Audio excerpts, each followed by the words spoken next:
Hey everybody, what is going on? I hope you guys are all doing well, and welcome to another tutorial video. In this video, I'll be explaining to you guys how you can access the terminal through your cPanel account. So let's get right into it.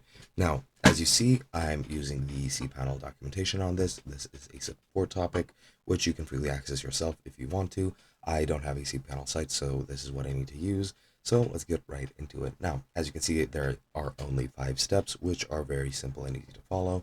And of course, everything begins with you actually logging into cPanel. Then from there, what you need to do is go into cPanel, then go into Advanced, and then into Terminal. And if this is your first time accessing the interface, you'll be prompted to accept a warning notice. So just accept it, and then click I understand and want to proceed to access the terminal application, and then you just need to run the desired commands. Now, the terminal is used for pretty much most things in cPanel.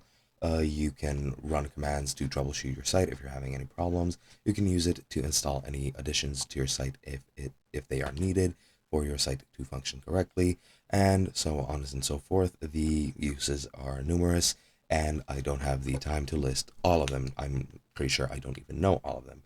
But yeah, it's very useful, and you will need the terminal at some point, especially if you are the main person managing your site. And yeah, that is pretty much all there is to it. I hope you guys enjoyed, and I'll be seeing you guys in another video.